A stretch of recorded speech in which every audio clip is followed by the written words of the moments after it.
Hmm? Ah!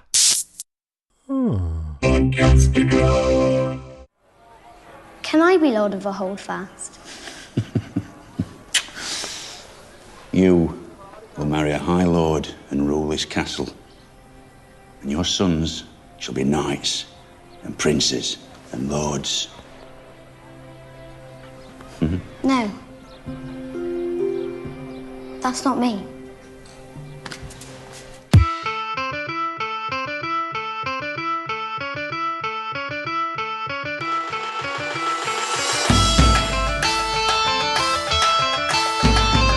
Hey, everybody, and welcome to our podcast. I'm Duncan. And I'm Cindi. And this is Game of Microphones, episode 46. Welcome back, Cindi. Hey. It's always a pleasure to be graced with your presence, even if only audibly. Thank you for having me. I'm very excited to talk about Game of Thrones. I only ever talk about Walking Dead, and this show is so phenomenal. Right? I couldn't even, I had like the top 20, I'm like, how do I group these together? Like every moment's amazing. I had the same thing. I have to whittle through them to find ones that I'll end up using. I just grouped them. All right. Just so you guys know, this is a Rewatch podcast, so spoilers will be included theoretically up to season 7, episode 7. So brace yourselves, and if you don't want to be spoiled, you still have time to turn around and smash your podcast player somehow. So let's jump into our top 5. What do you got, Cindi? So my 5th one is just labeled introductions. So we're in the 4th episode now, but there's so many cast of characters in this show and so many locations that they're still introducing people. And I can remember thinking back to when I was first watching it, trying to keep all of these people straight was just so difficult. But now, knowing all of the characters so well and knowing which ones, become important and are in it through the entirety of the 7 seasons, it was so excited to see like Hodor for the first time, so we have. Oh man, that was the first time? I think it was, because I don't remember seeing it earlier this morning. I watched all 4 episodes in a row, and I think that was the first time I saw Hodor, because I wrote down Hodor! It was the first time that Bran had need of Hodor, right? Exactly. So maybe he was in the background or, he doing could have anything been, major before then. I don't think he was, though. That was an introduction for sure. It was definitely an introduction to his name. And Theon was real stern with him, too. Hodor, help Bran down the hallway. Yes. I have, no, please, or anything. the top of the episode is the introduction to the Three-Eyed Raven, and I can remember seeing that introductory scene the first time and being confused because Bran's up and walking, and then realizing like, oh, this must be a dream sequence, and not really knowing what this Raven, how it came into play and what all of that meant, and now it means so much. I know, right? I don't know if this was the introduction to Roz or if we did see her earlier. But we saw her in the pilot when she was in okay. bed with Tyrion. But there was a conversation between Tyrion and Theon about Roz, and I was just remember like, oh, I'd forgotten about Roz. Roz was so awesome. Yeah, she comes up a lot in this episode. Yeah. We kind of get an intro to Theon. Of course, he was in the earlier episodes, but for me, this was like the first time that we learned about his story, that we learned why he's in the care of the Starks, in that, he's basically kind of given to them and is their ward, or some might say a slave or whatnot. Like, he's not free to go home. So that was our introduction to his story. At least we were introduced to Samwell Tarly for the first time. Yep. We were introduced to. They finally arrived at the Vast Dothrak, if I'm saying that correctly. Vast Dothrak. Vast Dothrak. We're introduced to Gendry. And then I didn't realize we were introduced to Bronn this early. So when I saw him, I was kind of like, holy crap. I didn't think he came in this yet. We had a listener that wrote in saying that too. Super excited to see Bronn. My number 5 was just introductions, and I started listing out all these introductions. Nice. Yeah, there's lots of really good introductions in this episode, especially, for sure. We also get to learn more about characters who were recently introduced, like a little bit more about Baelish. We learn about the Hound and the Mountain, their origin story, which takes me to my number 5, which is Littlefinger telling Sansa the story of the Mountain and the Hound. Yes. I just it's just super eerie the way the music changes, and it's the first time we see Baelish get into his sort of snake mode, where he's acting like slimy and so greasy and he seems to be taking pleasure in tormenting Sansa. Well, and I wrote down, because this is part of my number 4. Peter telling Sansa the story of the Hound in the Mountain. And I said, why is he trying to make Sansa scared of the Hound?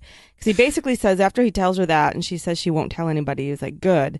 Because if the Hound even hears any word of you knowing about this, there isn't a guard in town that can protect you. So he's purposely making her fearful of him, and I don't know why. Right, and he knows it. She doesn't have to be worried about him. Right. You know? So he's just being a little bastard, which shows you, like, oh, even if he thinks, I mean, he may not necessarily love her at this point, obviously, because they've really just met, but even, you know, people who he is drawn to, like the Stark women, for instance, or Tully / Stark women, he'll still torture them. You know, he doesn't really give a shit about them. Well, he's clearly has a whole plan going that we don't even know about at this point. Yeah, like, what is his deal? He has got things 7 steps out that he's planting the seeds now for. So yeah, really, like telling Ned about where Gendry was, for instance. Yes. What's up with that? Like, why is he helping Ned to then just kill him or get him killed?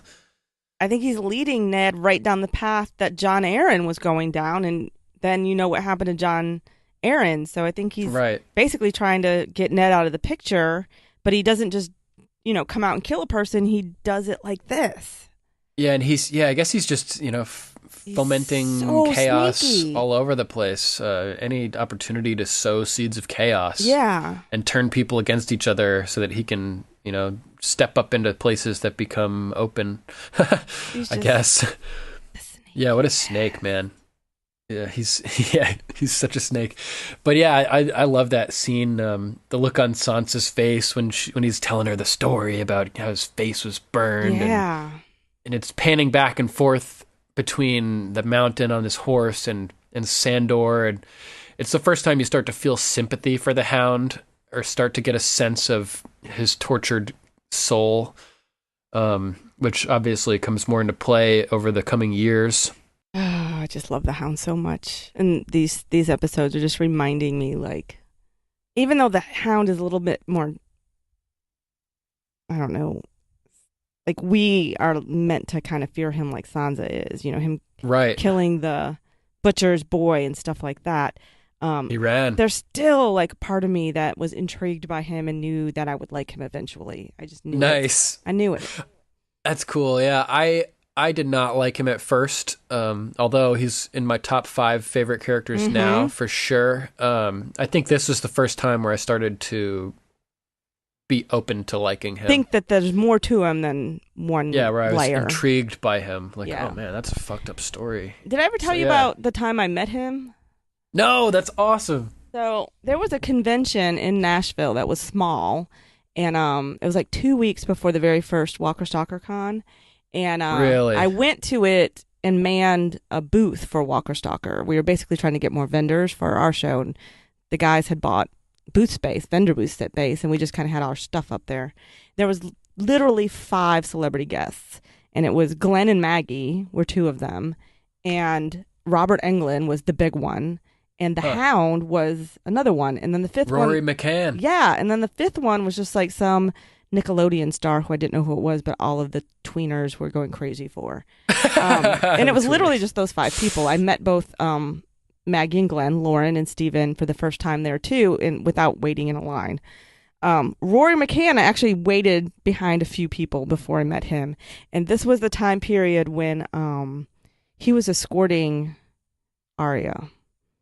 Oh, no way. He just started with Arya, and so he was like a centerpiece on the show at this point. And he'd already kind of helped Sansa, and then he was with Arya, and so I had asked him, like, but we didn't know, like, is he gonna be a bad person or a good person? Is he gonna harm Arya or is he protecting her?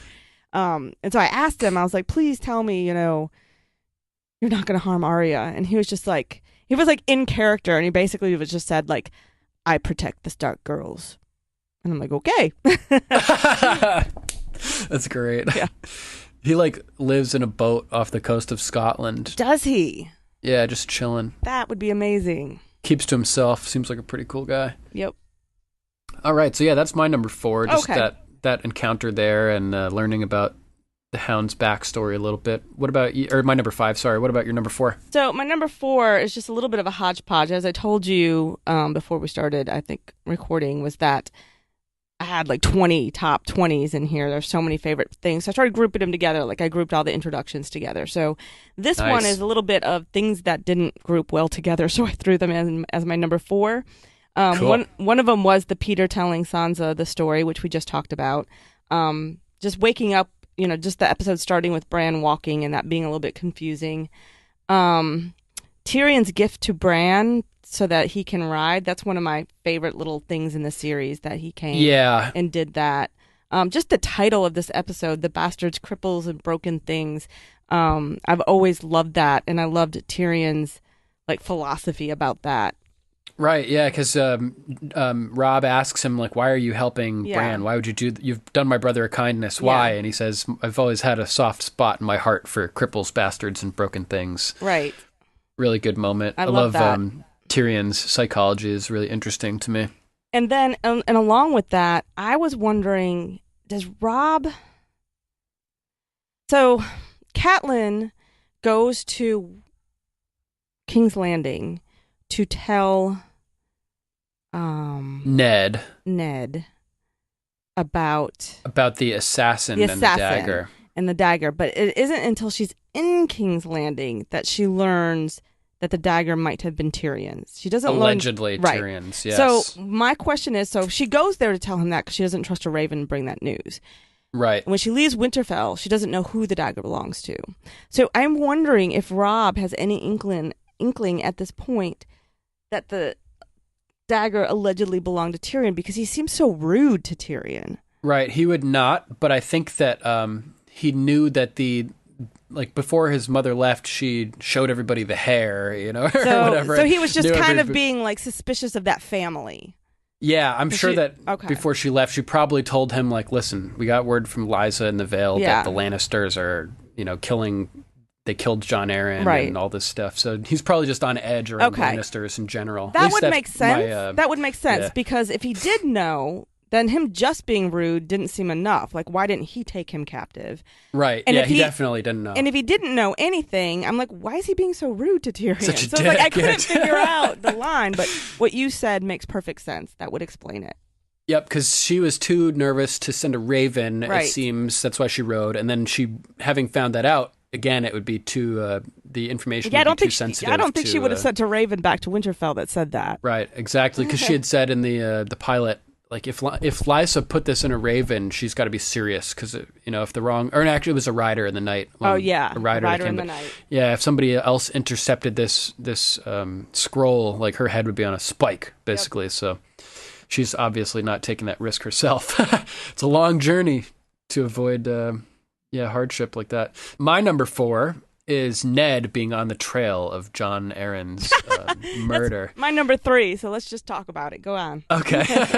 I liked how he starts inquiring with Maester Pycelle, and Pycelle's like, oh, Jon Arryn would frequently come to talk to me. And he's like, why the fuck would he talk to you, man?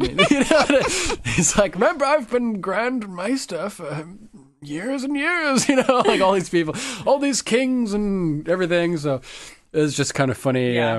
The interaction with Pycelle, who's hilarious. And for anybody that doesn't know, Pycelle was originally supposed to be played by Roy Dotrice, who narrates the audiobooks. Oh, I did not know. Which is pretty cool. Just a little tidbit. He ended up being sick when they started filming season 1, so he was recast, and he plays the head pyromancer Helene in season 2. So we'll see him next year, or in a few weeks.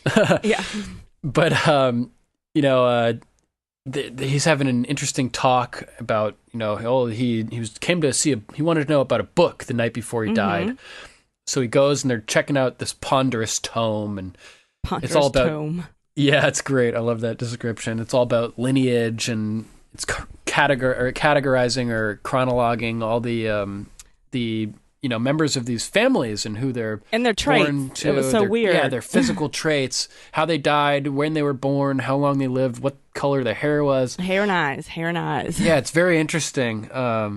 So Ned is kind of perplexed by this, and then coupled with finding this book, Pycelle tells him, he was, the dying brain is a demented brain. He was rambling on about the seed being strong or something like, so that kind of plays into this genealogy book. So it's in his head, like, what the fuck is going on? And then he gets, Peter Baelish sends him to the street of steel, to the top of the hill to go find this really famous smith, and he stumbles upon Gendry there, and it clicks that Jon Arryn was looking into lineage. Yeah, and where is it? Somebody kept saying his seed is strong. Where did that come in? That was when he was looking at the book, right? He asked, what his last words were, and Pycelle mentioned that those were his last words. His basically, seed is strong. Yeah, so he sort of made the connection between seed and lineage and genealogy with the book, but it wasn't really anything to go off of. Then he sees Robert's bastard and he says, look at me, and makes eye contact and studies his face, and you can see it hit him, which is cool. Like, Sean Bean is such a great actor, especially upon rewatching and knowing the significance of these things, his reactions and everything like that. Like, he's just a fantastic actor. Yeah. Really good. So I love the line, he figures out it's his bastard. He's like, oh man, Jon Arryn was looking into genealogy. And he doesn't really figure out what's going on yet, but it's apparent on the rewatch that Jon Arryn was looking for rightful successors at this point, which is pretty interesting. So Ned, if the day ever comes when that boy would rather wield a sword than forge one, send him to me. Which is cool, he feels this sort of responsibility for his best friend's bastard, and wants to provide an avenue for something for him if the opportunity arises. So that's cool to see Ned stepping up and potentially, volunteering to play a role in this kid's life, which is nice to see. He loves the kids. Ned's all about the kids. Like, if you read the books, has a soft spot for bastards too, a little bit. Oh yeah, yes, and if, like, in the books especially too, he's always thinking about the kids. Like, the kids are always the first thing in his mind. Every time he sees Catelyn, like, the first thing he mentions is, how are the kids? That type of thing. So he's very child centric. So it makes sense that he hid Jon all these years and wanted to take such good care of him. I wonder why he never confided in Catelyn, though.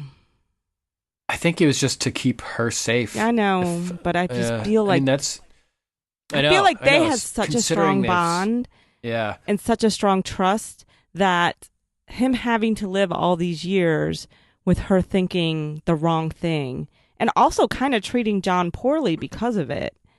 I just feel like, why didn't he could have confided in her and trusted her, other than, like you said, just to make sure she's absolutely safe. But that, and it could have sent a series of chain reaction, basically, where, so he admits to Catelyn what's going on. She learns that it's Lyanna's son, and then she stops being a total bitch to Jon.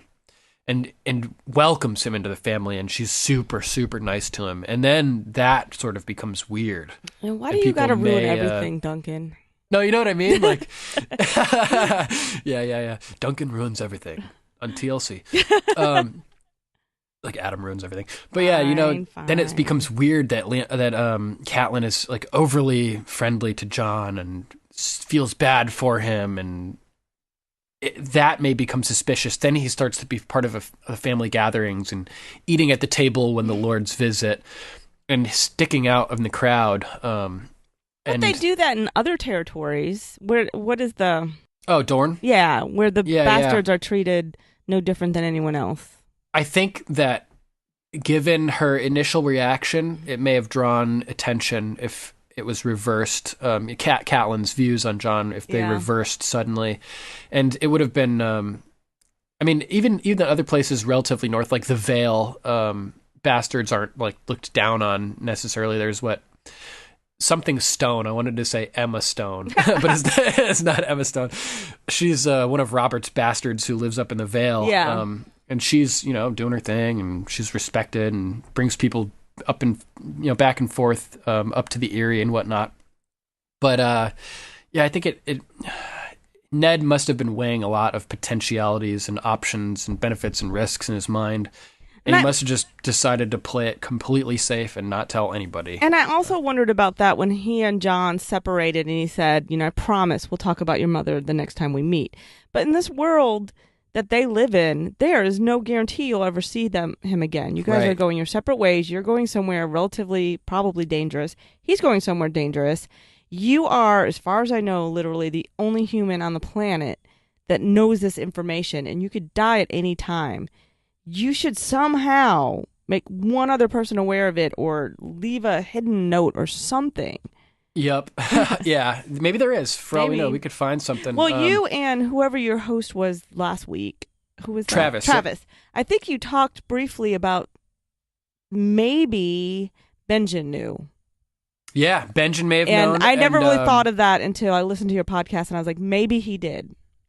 Yeah, and it makes sense that, Ned would confide in him. To get it off his chest, would share it with his one remaining sibling, that their sibling did have a child. Yeah. Benjen had said, when they were talking about, he said to John, John said, he says, that we don't father children in the Night's Watch.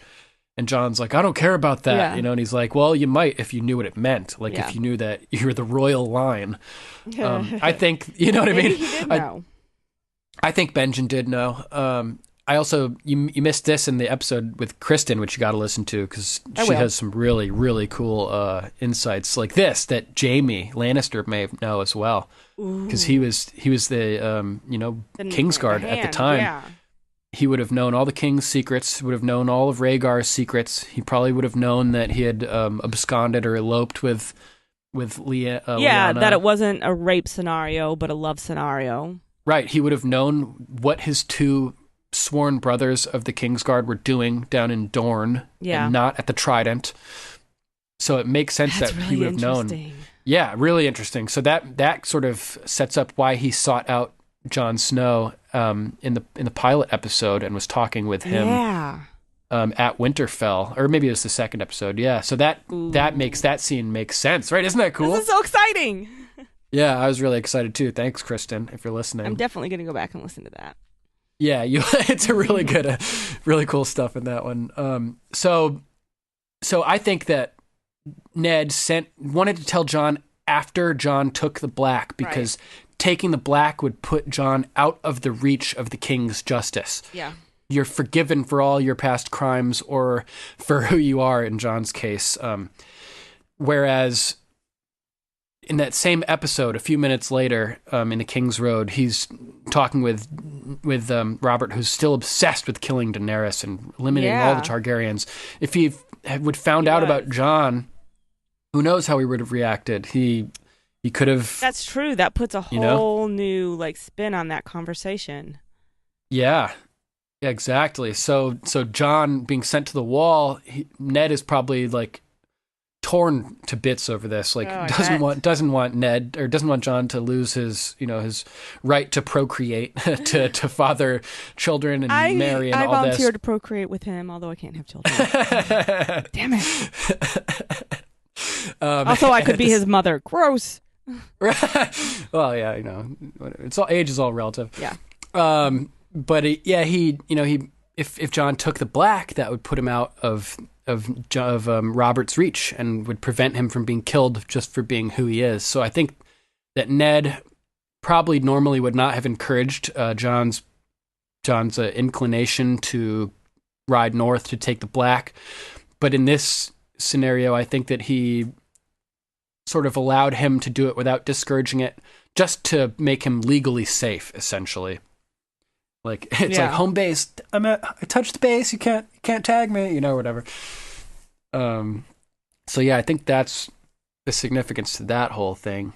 And yeah, it's really sad that they never do have the chance to meet again and talk. But one other cool thing that Kristen mentioned is that maybe since Bran knows everything now, or has the ability to see everything, essentially, that he could take Jon down in front of Ned's sculpture in the crypt to tell him about his lineage. So it would be like he sees Ned again when he learns the truth, just as Ned promised, which would be sort of a poetic way to reveal the truth to Jon. The only thing that I have to add that we haven't talked about, or that you didn't already cover in this, your number 4, my number 3, was that I felt like Ned puts it all together rather quickly, and I remember being very confused the first time around. I couldn't follow it at all. Now that I know everything and all of the people and the truth has come out, and we're at the end of season 7, I could follow it, but only now. Right. So it is. It's not necessarily a complaint of the show. It is good writing. It was good acting. It is just a complicated show, and I just didn't follow it. So complex. Yeah, I just didn't follow it the first time through, but I got it this time. That's awesome. And now that you're getting it this time, imagine this: the pilot episode was reshot largely because it was far too confusing. And so this was after they honed the writing style to make things more understandable to the dumb people of the world. Yeah, which is hilarious. So there's one other thing I wanted to mention in terms of Ned being on the path of the truth. He knows that, he's under the impression that the Lannisters are up to something based on the false information given to Lysa and to Catelyn by Littlefinger. So Cersei comes to meet with Ned, which is a pretty neat scene that I never really paid much attention to before, even though I've watched this dozens of times, you know what I mean? The whole series. And maybe not dozens, but approaching a dozen. So Cersei's trying to manipulate him, like, I wanted to, I was hoping we could put everything that happened in the King's Road behind us, all the nastiness about the wolves and all that. Having you kill the wolf was a bit extreme, but, people do crazy things when it comes to their kids. And she's like, what are you even doing here, though, And he's like, well, I'm trying to figure out what the fuck's going on, and I'm here to help the realm and Robert, and that's what I've been asked to do, and that's what I'm going to do it. And she's like, you're just a soldier, aren't you? Your brother was trained to lead, and you were trained to follow. It makes sense. And he says, I was also trained to kill my enemies, Your Grace. Like a pointed sentence aimed at her, like, I'll fucking kill you if I have to, just so you know. And her response is chilling, too, as was I. And according to him, he probably, in his mind, he probably thinks she killed Jon Arryn. So that's basically, in his mind, her claiming responsibility for Jon Arryn's murder, and makes her just like flashing red, like red alert to Ned. Like, nothing is right about any of this. So I just thought that was a pretty neat conversation, and makes him more suspicious towards the Lannisters than he really needs to be about this whole thing. Littlefinger has really succeeded at, drawing or creating a big bridge between these two families and sowing seeds of chaos, as he tends to do. So yeah, that's my number 4. How about your number 3? What do you got for us, Cindy? That was my number 3. Oh, that was your number 3. So okay. Just skip over to your number 3. We will skip to my number 3, and then afterwards we'll get to cover everything that we had to leave out of our top 5s. So my number 3 is Jon and Sam's friendship, and starting to see that begin to develop. It's great. Sam arrives at Castle Black, and he's just the most pathetic dude imaginable, just whimpering and crying and squealing like a pig when he's being beat by Rast, as Alistair is telling him to, hit him until he finds his feet. And that's his name. I fucking hate Alistair. I couldn't think of his name. I was just like, I hate you. Yeah, his name confused me for the longest time. I couldn't tell if they were saying Alistair or Alistair, because I obviously heard of Alistair Crowley and everything like that. It's apparently Alistair, Alliesr, Alistair Thorne. Whatever his name is, he's a thorn in my side. Interesting name. Total thorn in the side of everybody up at the wall, apparently. So Sam's getting his ass whooped, and he's just pathetic. He's just the most pathetic dude, like, in the entire series at this point. And watching it now, it just makes you appreciate how strong he's become. Stealing his family's sword, standing up to his father. I just kept thinking about him being the first one to kill a White Walker. Right. I was just like, he killed a White Walker. he's like the bravest dude around at this point, stealing from the Citadel, taking a woman, even though he's a sworn brother of the Night's Watch, like all this stuff. He's mega super rebel badass. And you'd never imagine it at this scene when he's squealing on the ground, flailing his fingers around as he's being beaten. So the next time we see Sam with John, he's basically, John's atop the wall for his watch duty. And Sam shows up and says, "Oh, I've been assigned to, the watch with you." And John kind of turns his head like, "Fuck." Yeah. Which is hilarious. I step up to help the poor guy when he's down, and now I'm saddled with him. Right, and that reminds me, too, of what Gran said. "People saw us talking to him. Now they'll think we're cowards, too." I know, and I'm like, why would they think you're a coward if you're not a coward, you asshole? And Pip is like, "You're too stupid to be a coward." He's like, "No, I'm not." Just hilarious. So they start talking up on the wall, and they're sort of getting along a little bit better up there. We learn of Sam's backstory and the sadness of his existence, where he's threatened with death by his oppressive father just for being who he is. He's told he's not worthy of of being heir to his house, and basically has the choice of taking the black or, quote unquote, dying when his horse falls in a hunting accident or something like that. That's what he'll tell your mother anyways. So it's brutal. We get to learn this horrific origin stories of both Sandor and Sam in this episode. Heart-wrenching ordeals. Then their friendship, so being a bastard, John sort of starts to feel a kinship with Sam at this moment. Like, oh, he's an outcast too. The black sheep of his family, and he starts to relate to him. Even if he doesn't want to relate to him, he is relating to him at this point. Yeah. And then they're sort of kindling the flames of friendship more later when they're cleaning up the mess hall. I think it's a mess hall that they're in, right? And they're talking about women, and Sam is sort of ranting about how the Night's Watch brothers can't have a little Sally on the side or whatever. Like, fine, we don't have to be married, but we'll have children, but we can't have a little Sally on the side, Yeah. And John's like, "I didn't think you would care about it. Why? Because I'm fat?" Which is a great moment. It was. That was a cute scene. He's like, "Look, I've never even been with a woman, but look at you, you're pretty lad like you've probably been with thousands of them." And John admits to being a virgin as well. And we get another mention of Roz as John explains how he was naked in a room with a naked girl once. Oh God. But all he could think about was bastards. How she could father a bastard, and he could make another child named Snow, and it's just like his false existence of bastardhood is just eating at him. Well, and I feel day. This goes back to, I feel like this is all because of how Catelyn treated him all through his entire life. If he hadn't been treated like an outcast bastard, he wouldn't feel so poorly about bastards. Right. And maybe Ned was letting it happen just on the off chance that someday he does become, find out who he is and the significance of it, that he doesn't feel like he's been pampered his whole life, and that he won't take it for granted. Isn't there though an in between being like a pampered prince and being like treated like shit?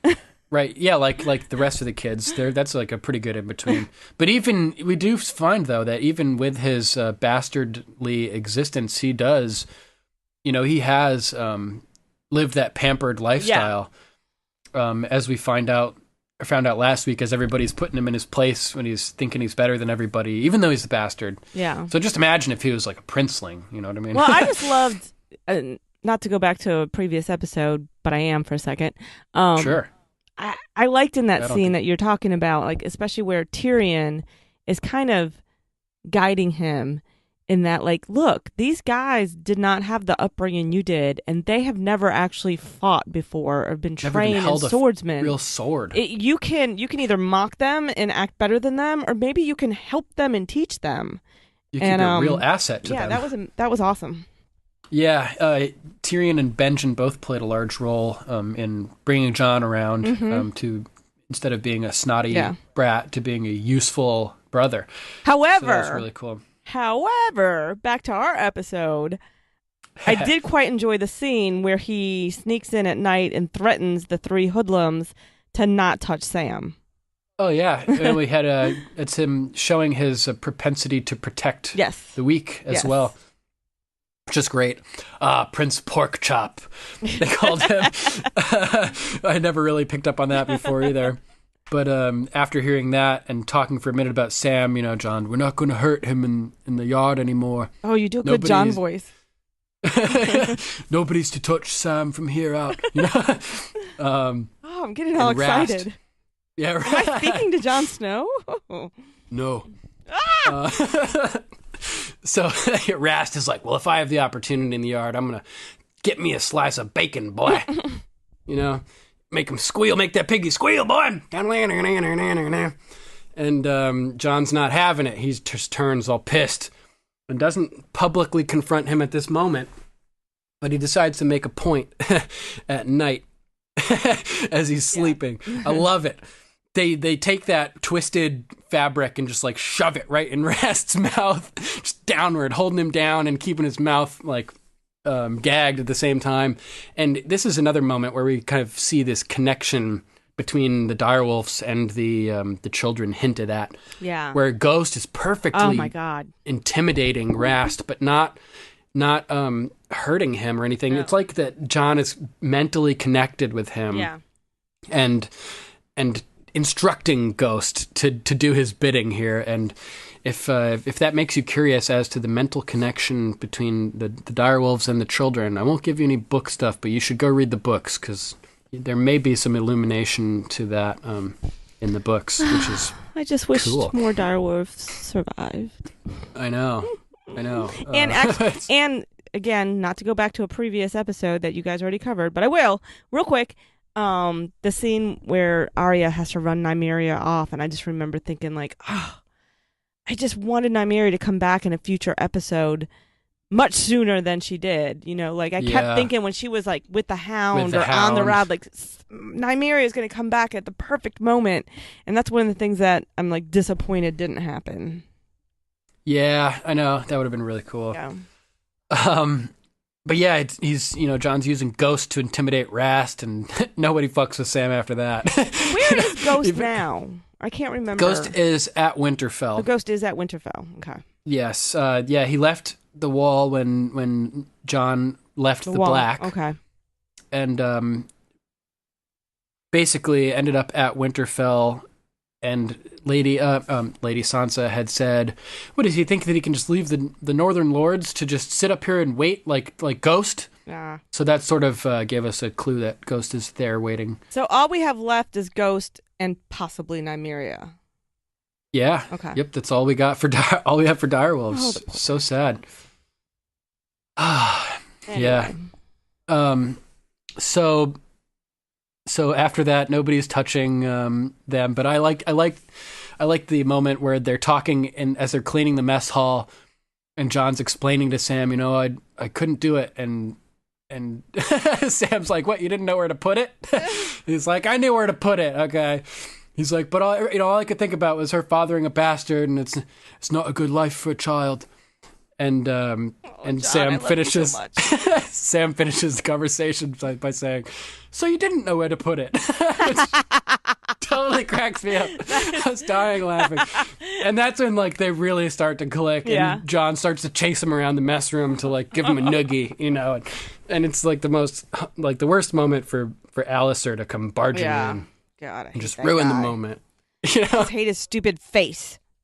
Yeah. Oh, I know. He does a great job at making you hate him. I would totally high five that actor if I met that guy.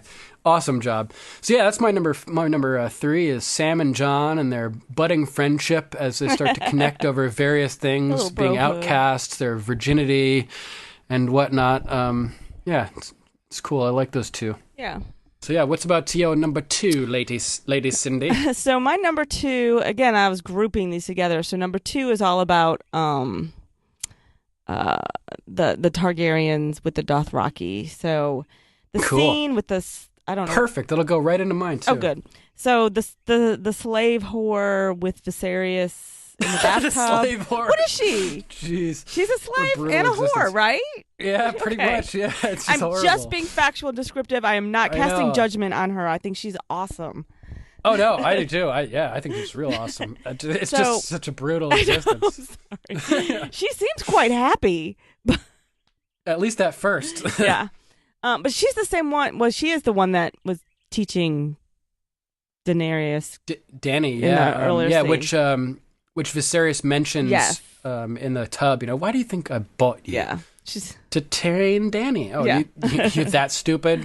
Get on God, with it. I hate him so much. But and I remember back when people in these earlier episodes when people used to complain about the sex position, but this is clearly one of those sex position scenes where we learn a lot while they're talking in the bathtub. About the female anatomy, yes. we learn about dragons. So much. Yes. We learn about so much cool stuff. Yeah. So, he talks about the dragons like being closest to the door were no bigger than dogs. Their skulls were no bigger than dog skulls. But as they got closer to the throne, he was naming all the great and largest dragons. She mentions, when she's talking about various men that she's been with over time, she mentions the men who can change their face as easily as they change their clothes. Right. I- that's such cool foreshadowing. Yeah, which, of course, I man. didn't even mean anything to me the first time around. At the first time watching it, I was probably like, that's weird. Yeah. Like, what the fuck? What the fuck What does is she that talking mean? about? What is she even talking about? Yeah. The Great. dragon stuff was great. And then taking away from the bathtub scene, just the scene where Khaleesi finally, her brother's being an ass to her again, as he always is. Yep, And, that's my number 2. And she finally stands up to her brother and smacks him or hits him with something, and then she says, "The next time you raise a hand to me will be the last time you have hands." And Last time you have I hands. was just like, ah, yes, Yeah. I hate that little fucker. Yep, Danny emerging as strong woman that we've grown to love. Yep. And Beautiful it was to see. It was interesting, even in watching the first episode, the pilot again. Her face was just so young and fresh. Like, she looks so innocent and young in those first couple episodes. She really does, yeah. Oh, I just thought of it too. What would King Robert say to Viserys? What would the Mad King say to Viserys? You let that little girl beat you with a belt and put you in your place. Yep. Like Joffrey, you let that God, little girl disarm you. Yep. So great. Oh yeah, and the mention of the dragon skulls being tiny, we got a throwback to that in season 7 when Dany picks up the tiny little dragon skull at the dragon pit. Yeah. Or whatever skull that was. Maybe it wasn't a dragon at this point. It could have been any dead animal at this abandoned pit. Right. A couple hundred years after the dragons are dead. But yeah, that was really cool. That wraps up your number 2? Pretty much. Cool. Perfect transition into mine, which is that moment when Dany stands up to Viserys. He freaks out about her sending the slave whore to ask him to dinner, basically, and hits her and drags her into Dany's tent, and he's all pissed off. You do not, order the dragon around, and she's like, bro, like I wasn't giving you orders. I was just asking you to come if you wanted to come to dinner. Like I was trying to be cool, And plus, like, cheer up, I got you a gift. And he's like, Dothraki rags, And he sounds like such a bitch when he's whining in this scene. Like, his vocal inflections are just, like, hilarious.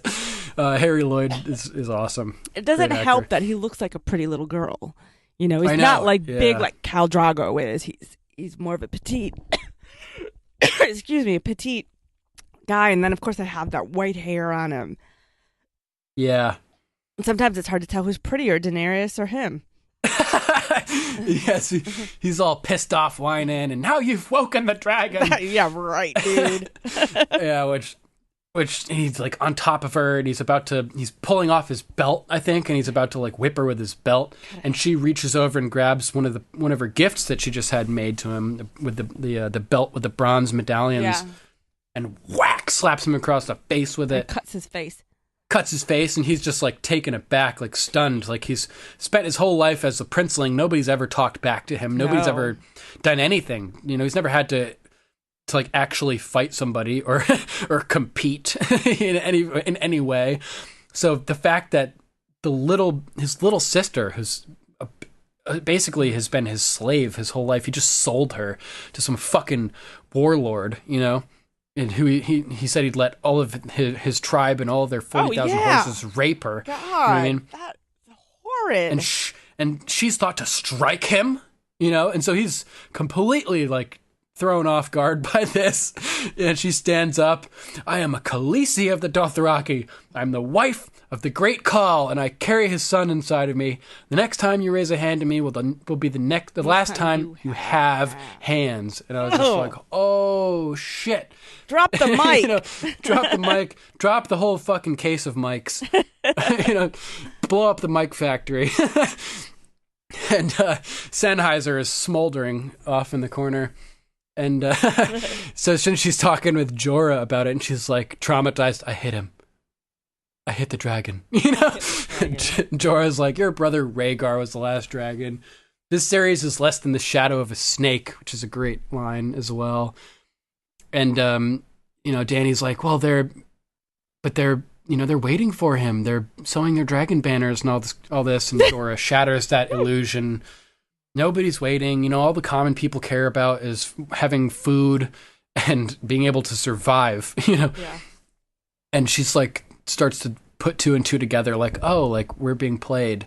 Viserys is a weak fool, which is great to see her realize that. And she realizes that he'll never take them home and that he'll never lead the Khalazar because he's weak and they respect strength. So it's just like that moment. It's like, that's the moment Dany's born. Like the Dany really we know is when she hits him and then talks to Jorah and puts things in perspective. So it's awesome to see that Dany for the first time now, knowing where she is. Well, it's a very short period of time where she goes from being, a young girl being basically raped to taking control of that situation. I wonder how much time has passed. We don't really have a good gauge. Sorry, I didn't mean to cut you off. That's right. To embracing her role as a Khaleesi, to standing up to her brother, to becoming pregnant with what will be the next Khal or whatever. So a lot has happened to make her realize her importance in the world in a short period of time. She's like, listen, bitch, I'm a queen in my own right. Yep. Like I'm a Khaleesi. Like at this maybe point, you're not the dragon. Maybe I'm the dragon. Yeah. I think if she didn't realize that when Jorah said that Rhaegar was the last dragon, she shortly realizes that. Wow, really powerful moment. Mm-hmm. Great to see, especially knowing where Dany is now and how powerful and caring she has become. Mm-hmm. To see her, having that same mindset and developing the power now is just thrilling. It is. So that's pretty much my number 2 is Dany, stepping up, smacking down that shadow of a snake, realizing the truth, and taking the first steps to becoming Daenerys Stormborn. The real all the titles, Daenerys. all of the names that we hear. I don't even know what they all are. Mother of Dragons. She got her first title. Yes. She really became her first title. That Khaleesi of the Great Grass Sea. This episode. So that's awesome to see. Yep. So you're number 1. What do you got? I bet you $5 that my number 1 and your number 1 are the same. I bet you $50 they're different. Okay. No, I don't want to bet $50. I only want to bet $5. Okay. I don't have $50. Probably a good move because they're not going to be the same. I was like picking things. What is she not going to pick? So, okay. So yeah. Well, so just so we didn't have too much crossover, which we ended up having quite a bit. I feel like this scene is so pivotal, and we haven't talked about it yet, so it wasn't any of your other ones. Obviously, the scene at the crossroads between Catelyn and Tyrion. Yes, this was not my number 1. Wow. Boom. You would have owed me 50 smackers. You don't even have it in your top 5? How is that possible? I don't know. I don't know either. I don't know. So, to me, this is the scene that starts the dominoes falling for everything that happens. Now, absolutely. I know people will say, no, it goes back to Bran being pushed out the window. Bran being pushed out the window then led to this, this, and this. Yes, no. But no, this is it. This is the first offensive action between houses. Because the thing with Bran being pushed out the window, they could have gotten away with that. Tyrion isn't really the one that did what she thinks that he did. This could have gone many different ways, but her capturing Tyrion starts the chain of events that leads to Ned's death. This leads to Robb Stark becoming King of the North, and it ultimately leads to his death and Catelyn's death, and, Sansa, what happens to her with Joffrey and Arya having to run off. Like, this leads to everything that happens. To me, yeah, it's the first outward confrontation between the two houses. There's no denying. The attack was in secret. Yeah, there's no denying. Knows about that. There's no denying. Yeah. Once she captures him, there's no denying what happens here, who did it. You can't be like, oh, that's not what I meant by it. So there's no talking your way out of this. This is the first pawn on the chessboard actually moving, so everybody can see it. Yes, absolutely. Yeah, totally. So, and the filming of the scene was so incredible, and the fact that it was the scene that cuts to the credits. When she first she's in that inn and she's trying to like go unnoticed because she's not traveling with a huge entourage, and she is someone that bad people might take advantage of. If they found her on the road, they could think to kidnap her for a ransom. She's worth a lord's ransom. Like there's a literally. whole bunch of stuff. So she's trying to stay like kind of hidden and not say who she is. And then like Tyrion, the one person, that she thinks played a role in this assassination on her son, thanks to Peter, he stumbles in, and not only stumbles in, but like points her out. Yeah, so that leaves her nothing to do. Yeah. And his attitude, like, as he's walking in, like, clinking his coin, who's got a room for me, manipulating, using his power. Yeah. And then that's where we meet Bronn, who I forgot was even in that scene. Right. Yeah. So I love Jerome Flynn's the man. Then when she stands up, when it's like, okay, he just called out my name, now everybody knows who I am. So she starts pointing at the people in the room who she recognizes, the houses that they're from, and how those houses have basically sworn their allegiance to hers. And Tyrion is like, what is happening something here? Something is happening. Like, what the fuck? Exactly. He knows, like, what in the actual fuck? Something is happening here. And then it ends with all of them, like, pointing their swords at him, and then it just goes to credits. It's just like, this is it. This is the first 4 episodes might have been introductions to everything, and this is where we start. Yep. This is where the story begins. Yeah, totally badass. And, just as a side note, my heart broke for the tavern wench when Tyrion points out Lady Stark, and she's just like, Lady Stark? And sort of like shrinks and starts to like, she's embarrassed, and she would have made things nicer if she'd known that Lady Stark would be coming to her tavern, her little inn, which the lords never do probably. So my heart broke for her in that moment. That's sweet. She felt so embarrassed and sort of shrank a little bit. I don't know. It just hurt. It hurt me. I have a soft spot for cripples, bastards, broken things, and small folk as well. And bar wenches. Yeah. Yep. Such a powerful scene. She's calling out all the different houses. You fought for my father in this battle, or you blah blah blah did this. We've been friends forever. Yeah, I remember watching it the first time, and I was kind of like Tyrion, and like, what is going on here? What's about to happen? Yeah, because I'm dumb, definitely. So. And then at the end, what does she say? There's a really powerful quote right at the end. She's like, "All of you, this man entered my house and attempted, conspired to assassinate my son, a boy of 10.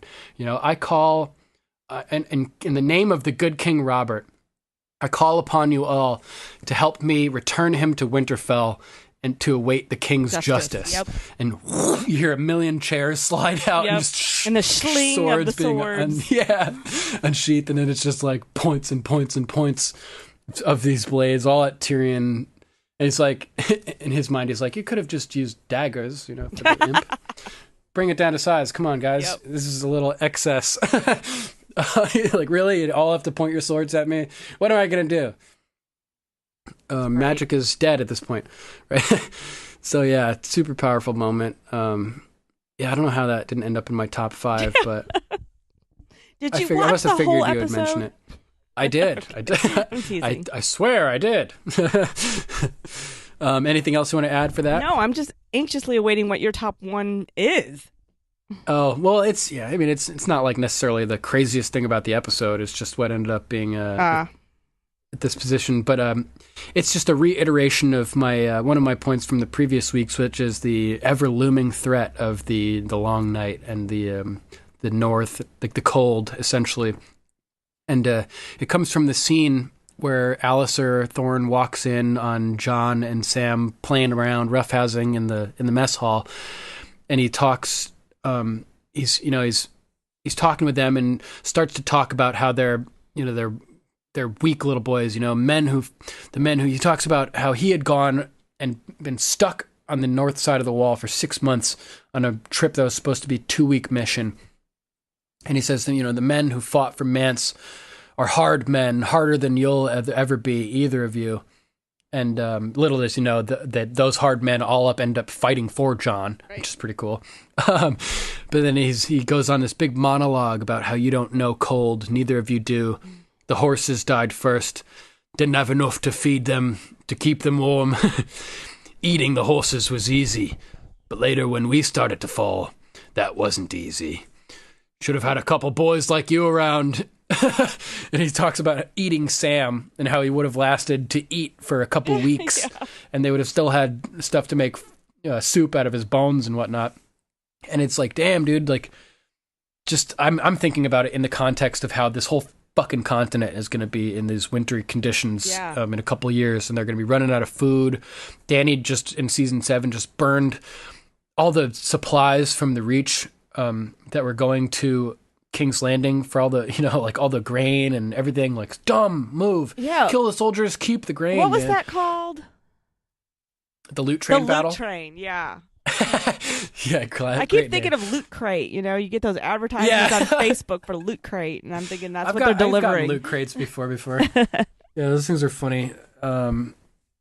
Yeah, and there's in video games, like in Destiny, you get loot crates and stuff where you find supply drops and stuff. But yeah, it's just so ominous, like the story of nearly freezing to death and having to eat your sworn brothers to survive, and just thinking about John having to eat Danny, or something like crazy like that. Oh my god! Like, who knows? We haven't really talked about cannibalism in terms of the story. I've never really talked with anybody about cannibalism. This is the first time that I've really focused on having it be a concept in the story, but the seed has been dropped, so we could see cannibalism in the future theoretically, which would be horrifying.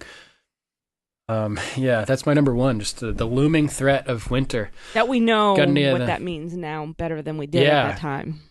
Definitely. We had, a little bit of an idea having seen the White Walkers once. Yeah, but we keep hearing, we keep hearing Ned. Winter's coming. When we were watching this the first time around, how many seasons were like, is winter here yet? Yeah, seriously. People, what did they had the South Park episodes, the 3-parters. Oh, I didn't see where this. they, the Red Robin wedding. Oh my God, I need to see this. So George R.R. Martin invites like Butters and Kyle or Stan or something in, and they're asking about like something that's happening on the show, and he ordered pizza, and he keeps promising them the pizza's coming, just listen. And they're like, when are we going to see dragons? And he's like, this happens and there's going to be dragons at this point, and they're like, where's the pizza too? And they're like, the pizza's coming, just like winter is always coming but never arrives. Well, I hope when the pizza finally arrives, it's in a huge abundance.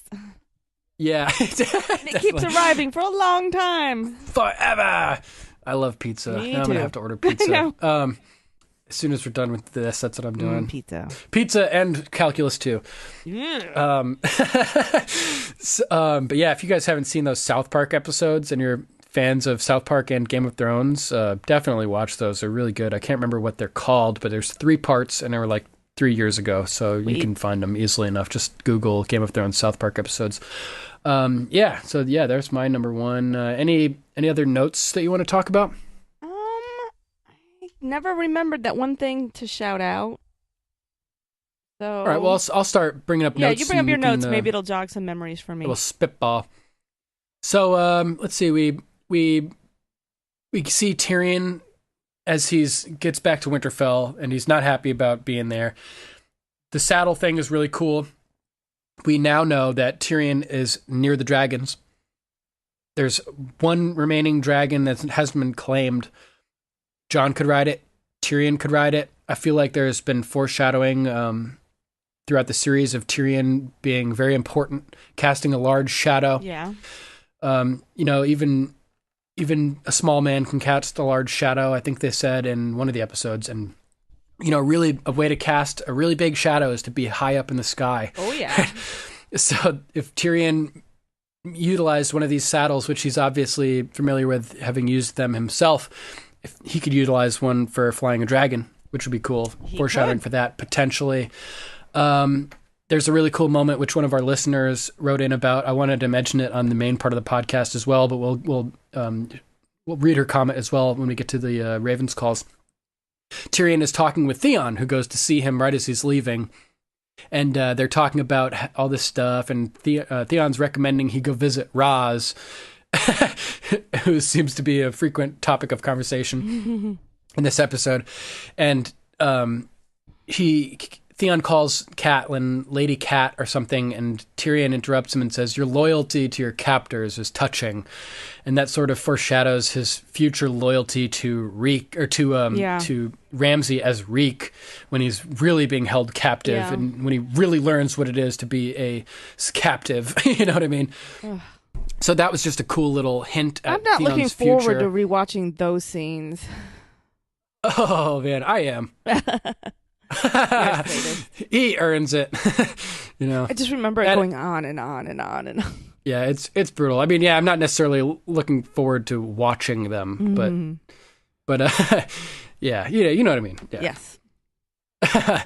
So then they're also talking about the burning of the fleet at Lannisport, which is a pretty interesting mention by Tyrion, who's talks about how the Greyjoys burned the Lannister fleet, and during the Greyjoy Rebellion, and we have a lot of mentions of the Greyjoy Rebellion this episode as well. And Theon mentions that Tyrion says it was a stupid rebellion after Theon mentions that they were outnumbered 10-1. But I thought that was cool that they mentioned burning the fleet, because we hear that mentioned in season 7 between Jaime and Euron. Yeah. When Euron, Jaime says, "Oh, you sailed to Lannisport and burned the fleet." So this is a recurring thing. That's something that's probably not oft referenced in the history of the Game of Thrones, Westerosi history, but is obviously a pretty important event. Yeah. So we get that. We get mention of the Greyjoy Rebellion again when Jory is talking with Jaime Lannister, and we learn that they've fought side by side. Yeah. Which is particularly sad to note, especially, next episode when Jaime shoves a dagger through Jory's eye. No. See, I'd forgotten about Jory until I started this rewatch, and I was just like, "Oh yeah, Jory, I remember him." And now a beloved guy of Winterfell. Like, everybody loves Jory. He's Ned's right-hand man, essentially. Highly respected, highly loved by everybody. People are super disappointed when Jory dies. But yeah, we get the talk of Thoros of Myr wielding his flaming sword, jumping through the breach of the pike walls, and we get that mentioned in the episode in season 7 where the Eastwatch 7 go beyond the wall, and Jorah and Thoros are talking about how they fought together. Yeah, the Eastwatch 7. Yeah, that's what I call them. They're talking about how they fought together at Pike. And Jorah says Thoros was like the bravest man that he'd ever seen, Yeah. Jumping through the breach with his flaming sword and fighting. and Thoros says, "No, I wasn't the bravest man, just the drunkest," which is a great line. But all these cool throwbacks in season 7 to this first season when we're hearing about this stuff. I had forgotten that we had specifically heard Thoros wielding his sword being mentioned. Yeah, me too. Fighting at Pike. So here we are hearing this now, and I'm like, oh wow, it actually was mentioned. So that's really cool. Lots of mentions of the Greyjoy rebellion. Theon, is always getting shit for being cool with the Starks. Like the way your loyalty to your captors is, amusing to Tyrion. Yeah, and that, when I was watching this the first time through, I kept confusing Rob and Theon. The two actors kind of had a similar look to them. And similar back facial then, structure. Before I got really clear on who, hair. Everybody's facial features, the main characters and all of that, I would confuse those two. So as we were learning Theon's story, it was confusing to me because I would confuse the actors and the characters. Now that I know everybody so well, it was fun to rewatch and really get that story and understand it this time. Yeah, definitely really cool to get a grasp on the backstory of Theon and understand it in context. It makes sense to confuse them too because they were buddy, they were the two bro amigos. Yeah, and Jon Snow, Kit Harington is so different. Yeah, he's so different. That one, and so then the other two is I kept confusing him. Yeah, whereas Rob and Theon are both more laughing and they have curly hair. They got sandy curly brown hair. Yeah, similar dialect, or the way they talk is more similar than Jon, who seems to talk more like Ned. I wrote down, "Damn, Viserys is such a dick" after that bathtub scene. Such a dick. And I liked that scene though. It's a really cool scene. She's getting all hot, and when he's talking about the dragons and whatnot. I was like, damn, I wish I had a cool dragon story to tell some girl like that. That would be cool as hell. Well, he was paying her, so. Yeah, definitely. Although her true attitude starts to come through later after the facade drops and he's like, get on with it, then.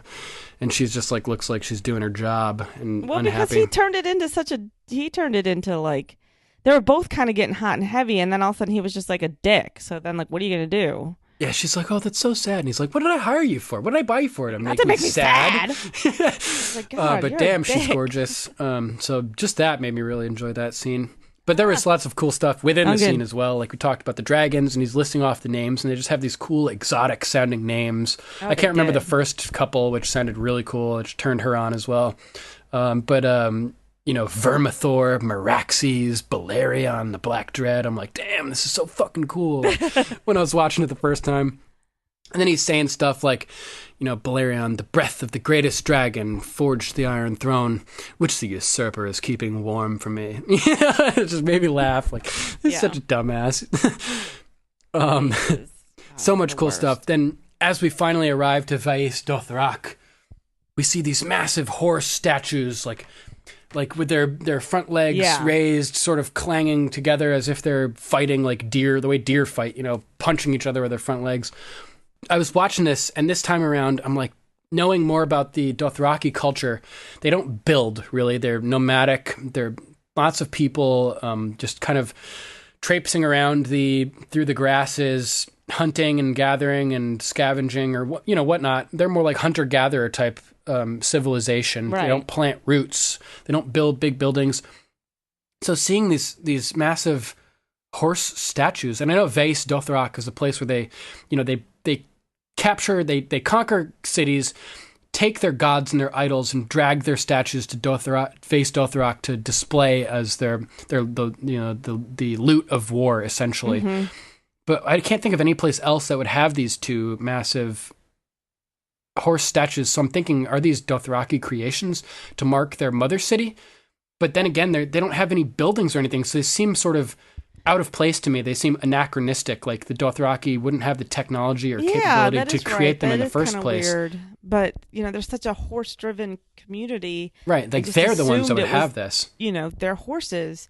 Right. It's just more like a Braavosi thing where they have massive Braavosi Titan before you enter their city. So I'm wondering, where did these come from? Did they come from another civilization? Were they built by the Dothraki? Like I said, they're an anachronism as far as I'm concerned. They don't seem like they belong to this civilization at this time period with this level of technology. Maybe they came across them. They're like, oh, this is where we're going to set up camp because horses. We have horses. Awesome. Yeah. Oh, cool, guys. We belong here. So I do a lot of research into this type of stuff in the real world, and when you come upon things like like nanocarbon spirals found 150 yards under Russia in mining operations. Weirdo. These are called UPARTs, out-of-place artifacts. And if you're interested in that concept and just things that are found where they shouldn't be, like the Piri-Reis map discovered, or which supposedly was made in the 1400s, copied from an older map that details the outline of Antarctica under the ice. What? You know, things like that, showing the full coast of South America and Africa at the same time. Things like that. If you're interested in stuff like that things that are out of place in reality that sort of hint at maybe a greater lost knowledge, look at this book called Dead Men's Secrets by Jonathan Gray. Dead Men's Secrets by Jonathan Gray. It's a compilation of over 1,000 archaeological anomalies, anachronisms, and UPARTs, out-of-place artifacts. You guys might really get a kick out of that. It's pretty fascinating. One of the coolest books I've ever read. So we got the UPARTs. Then Viserys is all pissed about Drogo, or Khal Drogo marching the wrong way with his quote unquote army, and like eye rolling. And then we learn another backstory. We get Sandor's sad backstory. We get Sam's sad backstory, and then we get Jorah's sad backstory as well. Yep. Poor Jorah, who just wanted to, impress his super hottie wife that he was all down with, Lyness Hightower. And then lost her. Yeah, and she wasn't digging the sparse Bear Island type lifestyle. So yeah, she ended up. He was exiled, and she ended up with another guy in another place with another man. I'm like, oh, brutal. Yeah. Jorah's just always gonna be in the friend zone. Oh, I'm friend zone. I'm in this. Jorah. I'm in this group on Facebook called A Song of Ice and Fire, where it's like there's like 70,000 members or something like that. God. And they're always posting these really cool like original artwork coupled with quotes from the books or things like that. I get a lot of ammo from this Facebook group to post in the Game of Microphones Facebook page. People seem to enjoy it. So for some reason, I'm not sure why, they have a list of guidelines for participating in this group, A Song of Ice and Fire, on Facebook. And one of the things that they say is that all mention of the friend zone is banned. 100%. Like, you do not talk about the... No, it's not the case with this podcast. I know. I've always wondered, like, why are they so hard set against mentioning the friend zone? Probably because all the members of that Facebook page have been friend zoned by hot girls. Yeah. I mean, it's it happened to me. It sucks for sure. So I could sympathize with that. Yeah, if anybody's part of that group and wants to message me to tell me, that'd be really cool. That would be awesome. We could talk about it in next week's podcast. Yeah. Any notes you want to bring up? Okay, so I did remember, I think, what I wanted to talk about, and now I'm not 100% sure it's this episode or if it was a previous one, but it was Lancel. Was he in this one or the previous one? Oh, he was in the last one. Okay. The scene where they're talking about their first kills. Lancel Lannister. What kind of stupid name is that? It's great. It was just interesting seeing him in the way that he was in the beginning. He was so young, so and he had different. the long hair, and I had to actually skinny face. Yeah, and I had to actually look up and go, "Is that the same actor?" And I looked him is. up, and it is. And he becomes such a stronger character in a jerk that we hate. So it's kind of fun to see him here again as this like little Weasley skinny weenie little dude. Guy, yeah, such a little weenie guy. So funny. Oh man. Yeah. And you see him like pretty much naked, I think. Yes. Like in an episode in the future after he gets out of bed with Cersei. Man, imagine if Jaime found out. Be bad news. At least before he loses his hand. She's such a little... She's a sleut. She is a sleut. Yeah, for sure. A family sleut. Do you remember what Ned gave 20 of his household guard for? No. In this episode, they're meeting and they're talking about like the tournament and everything, and yes, they need to find troops for some purpose. And Ned gives 20 of his household guard. I don't remember what for, but I was watching it. Do you remember what for? It was because there's more people in town because of this tournament that was going to happen. Okay, and so they're for being the tournament. Unruly, and the guy that's the head of the guard for the town, I forget what that's called. The Gold Cloaks. Yes. City Watch. Yeah, so that Janos guy. Slint. Yes, him. He was saying that he couldn't manage like he was needing money or something to protect, because it was getting kind of crazy out there in the streets because of the people coming into town for this tournament. Okay. So that sucks that Ned is giving up some of his own personal protection, especially considering he would have could he probably used those guys in that throne room scene and later. Yeah. Yes. With the Baelish betrayal and whatnot. The double B. Well, and it's that cloak guy that takes him in, right? Janos Slynt, yeah. Yes. So. Does he ever pay for that when Jon Snow cuts his fucking head off? Yes. Which is great. Yeah. Arya seems to be taking her lessons from Syrio pretty seriously, which is cool.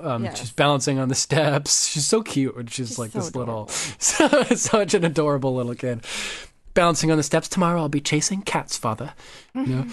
And Ned's talking with her, and you must be pretty fast. You got to be fast to catch cats. And she says she wants to be Lord of a Holdfast. Can I be Lord of a Holdfast? She's like, and his father's like, you will marry a high lord, my love, and your children will be princes, and all this stuff. No. And she's like, no, that's not me, and walks off. And it really isn't. And she knew. It's not. She knew, and we didn't know quite to the degree. Yep. But she's gonna be one of those faceless men that the slave whore talks about. Yeah. Which is really cool. Ned, it's interesting because he's such an honorable dude. He's never thought about having spies or eyes in places. And no. He's walking along with Littlefinger, and he's almost getting he's too not innocent, but naive. Almost naive, yeah. Yeah. Yeah, it's sad. So he's getting the lay of the land with Littlefinger walking along, and see that little boy over there scrubbing the thing? That's one of my spies. That's one of the queens, and that's one of Varys, and he's just like, fuck, this place is ridiculous. And I thought it was great too. When in season 7, right before Littlefinger gets the dagger, Bran had said to him, you put your dagger to his throat to Ned and said, I warned you not to trust me. Yep. And we get the first one of the first references to that concept in this episode, when Baelish points Ned to go to the blacksmiths, and Ned tells him, perhaps I was unwise to have mistrusted you. And Baelish said, mistrusting me was the wisest thing you've done since you climbed off your horse. Yep. So there we go. We have Baelish telling Ned not to trust him, which is what he's referencing at that moment when he puts a knife to his throat. Yeah. So I love how all these seasons are so connected. Season 1 and 7 show. Specifically, yeah. I liked just the mention of when Jaime is outside Robert's chambers and talking with Jory, who he kills, maybe even next episode, very sadly. Considering especially how Jory's trying to be nice and be friendly and will you give this to the king? I don't take orders from Lord Stark, But Jaime's talking about how Robert loves to whore, and he's got like 3 whores in his chambers. He loves to do that when Jaime's on duty and insult his sister. Yeah. Which is a pretty funny thing. It just gives you a little insight into Jaime, like what Jaime has to deal with, and the dynamics of the relationship between the Lannisters and the Baratheons. And I think that pretty much covers most of my notes. It was awesome to see Bronn, like we mentioned again. It was cool seeing the mountain for the first time and seeing Sansa like, good gods, who is that giant man? Yeah. Which is interesting, and that's the first of 3 actors who have played the mountain. Yeah. They had this guy in this season, and then he's gone after this. And we have a different guy who plays him in season 2 at Harrenhal, and that guy plays the giants as well. Oh, really? In the current seasons, yeah, he's the guy that's under like the giant prosthetics. I'm pretty sure is a season 2 mountain guy. So he's still acting on the show. He's just not playing the mountain anymore. Yeah, which is cool. Good for that guy. He still gets to be on the coolest show like ever. Yep. May not get to play that awesome character, but they did pick somebody who fits the role better. Yeah. They finally after that Russian roulette, like spinning the chamber 3 times, they finally get the the money shot with Heifer Thor Bjornsson. Who that guy's a beast, man. Wow. Yeah. Huge. Yeah, so that pretty much covers it for my top 5 too. Let's take a little break, and we will be back with more to come. Stay with us.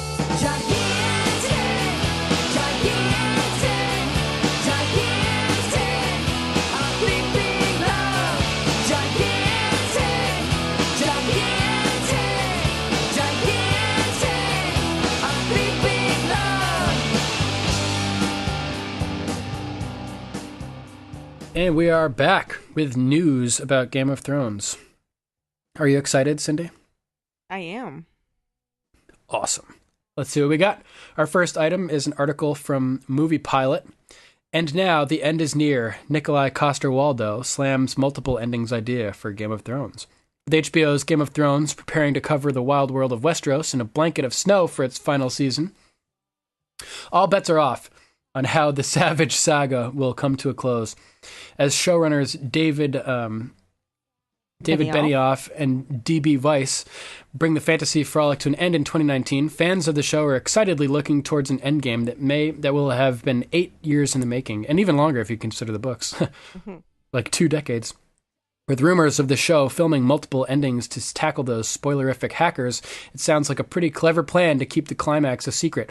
And I was saying, damn, that would be so expensive. People would be pissed if they cut into the Direwolf budget with that. Yeah. And dragon budget. Yeah, the dragon budget. Well, they're not going to cut into the dragon budget. No. That budget is safe, but the Direwolves we have to worry about. However, while Benioff and Weiss may be using some Cersei Lannister-esque cunning to outmaneuver their enemies, it seems that not everyone is a fan of the plan. The end is nigh. Speaking to Marie Claire, Nikolai Coster-Waldau, a.k.a. Jaime Lannister, slams the whole idea as being pretty stupid and doesn't think it'll ever happen. Do you think that's true? It seems really stupid to me. I mean, if it's true, I don't believe it, but I don't know, maybe. He says the news comes after HBO President Casey Bloys announced that Thrones would try to keep its final season tightly under wraps, which we've covered previously. Given that Season 7 was so spectacularly leaked far and wide. The idea itself is nothing new, with shows like Lost filming multiple man-in-the-coffin scenes and The Walking Dead keeping Negan's victims to secrets with a variety of different deaths. However, most shows are relatively cheap to make compared to the sprawling spectacle that is Game of Thrones. Coster-Waldau takes it further and says that he doesn't think the network could waste so much money for something that will never see the light of day. I mean, I haven't read the script, so unless they will show several endings that could be a twist, they're not going to waste that money. They know how expensive it is to shoot. You're not going to waste $100,000 a day to shoot something that you're not going to use. It's not going to happen. And that's my horrible Nikolai Coster-Waldau as Jaime Lannister impression. It wasn't horrible. It's not as good as your Jon Snow, but it wasn't horrible. Jon Snow. However, with a ballpark figure of $15 million per episode for the final run of the show, it isn't like we're running low on money here. HBO will be breaking into the Iron Bank to give us 6 show-stopping episodes. So what's a few $1,000s between friends? What's a little spinal fluid between you and a friend? Yeah. To quote Eminem randomly. HBO will... okay. Whether or not Benioff and Weiss really will go with the multiple endings idea remains to be seen, but... what is sure to be one of the most watched televisual events of the 21st century, keeping the spoiler hounds at bay may be a good idea. Anyway, multiple endings might make awesome DVD or Blu-ray extras. That's what I'm hoping for. Yeah. That'd be really cool. Yeah. If they do decide to waste millions of dollars doing that, at least we'll hopefully be able to see them on Blu-ray. Yeah. So, yeah. That was the first article. Any thoughts on that? What do you think? You think they're gonna do it, or? I don't know. I mean, it is such a big production. It's one thing to film multiple versions of who Negan kills in a scene, while you're all there at that scene. Right. That's this easy is like to do. A whole bunch of stuff that would need to be done. And in fact, they even used those shots for Negan when you saw kind of Rick imagining everybody dying. Yeah, so they ended up actually using that footage. Whereas this, whatever might be happening, seems like it'd be so much more involved. Yeah, I can't imagine how much money, my God. It's just staggering. And the time. I mean, you might as well film more episodes if you're going to film all that. Yeah. Right? Oh, man, I'm really hoping they go 2 hours a pop. That'd be awesome. Yeah. Okay, so our next item is from Pretty52. An article, there's loads of new characters coming in Game of Thrones Series 8. Sure, let's just throw lots of new people in right at the end. Yeah. Last week we found out that Kit Harington and Rose Leslie were engaged after meeting on the show. Oh, you read that right out of the article, didn't you? No, I didn't. It just made me feel that way. Yeah. Although, and I'm sure just ovaries were exploding everywhere in sadness, or shriveling, I should say. I think they're a cute couple. Yeah, definitely. On the show as well. Although, obviously, it didn't end particularly well on the show. No. Well, despite the fact that Rose's character is no more, it's nice to know that she's being replaced. Game of Thrones' final run is going to introduce a number of important characters. This was all but confirmed thanks to Game of Thrones fan site Watchers on the Wall, which has discovered the show's producers have put out a casting call for 8 new characters, many of whom will appear to have small but pivotal roles. One of the characters is described as an authoritative, fit, cool, and charismatic mercenary. That describes me to a T. I was thinking that exact same thing. That's crazy. Great minds, Cindy. Great minds. With fans speculating they will be part of the Golden Company that Euron Greyjoy headed off to find for Cersei. Another is a quote, rough and ready sailor with a strong presence, likely an Ironborn who will play a role as Theon tries to rescue his sister Yara. That sounds like you. Rough and ready sailor, matey. Yes, or Jason. Indeed. That could be Jason. Yeah. That's Jason. There will be, the next one sounds like me, there will be an introduction of 2 new guards, as well as a northern farmer and here's me, sassy and attractive northern girl. No, that's me. Okay, fine. You can go with that. So 2 new guards, northern farmer, sassy and attractive northern girl. Fans have also been speculating about the return of one of the show's popular, albeit non-human characters, following a noted absence during the entire last season. That would be Ghost. Ghost, or to quote Travis, I want Ghost. Yep. Yeah, I get behind that statement. As Game of Thrones director Michael Sapochnik has explained, Ghost didn't feature during the Battle of the Bastards episode in season 6 because it was too pricey. It's actually cheaper, apparently, to do the dragons. I don't know how that makes sense, but apparently it's true. He says, to Vanity Fair, Ghost was in there in spades originally, but it's also an incredibly time-consuming and expensive character to bring to life. Ultimately, we had to choose between 1-1, the giant, who's our friend, the Is that how you spell his name? 1-1, yeah. I didn't know that. It's part of a longer name, One Weg Wondar One, I think it is. So 1-1 is a friendly nickname. Who's our friend, the Mountain from season 2, that actor. Mm-hmm. And so they had to choose between 1-1 and Ghost for the Battle of the Bastards. Aww. So sadly, that's what I'm talking about. This the direwolf budget getting hit on various occasions and having to choose between stuff and the direwolf, cool stuff and direwolves. Well, you know what I can say, if they maybe didn't go with 1-1 and they went with the direwolf, then maybe the direwolf would be dead. Yeah, I hope not. So... I don't think so. I think he would have survived. Okay. Yeah, I think he would have. Definitely. We can't get to the end game without Jon having Ghost. I think that Ghost will die in the end game. Don't get me wrong. Stop it. Sadly. Because Jon has these parallels to the character, the Mithra. So Mithra has a white bull that he has to kill at some point. No. So, yeah, Jon may have to even kill his own direwolf. Stop it. Stop it right now. now. I bring all these horrible theories that people are, scream. I'm hanging up. No. Yeah, so similarly, Entertainment Weekly reporter James Hibbard says it's difficult to make the wolves appear realistic on screen cheaply. Quote, one reason we haven't seen the direwolves more often is that the producers set a high bar for visual realism on the series, and ultra-large wolves are difficult to render convincingly. It's really interesting. The techniques, I'm interested to learn more about why that's so hard to do. Yeah, I mean, they made really good dragons, and there were giant wolves in Twilight. Maybe it's because dragons are they're added onto the screen entirely. Right. Whereas with wolves, you take something that's on the screen and you have to change it. So you have to double film everything. Then you have to be able to, I don't know. I'm interested to find out why. A naturalistic furry animal takes more time and resources to create using computer effects than a fantastical scaly dragon. See, there's your answer right there. That's part of it. It's just what you said. There's more. I know there's more to this. But the newest season is set to receive an increased budget of $15 million per episode.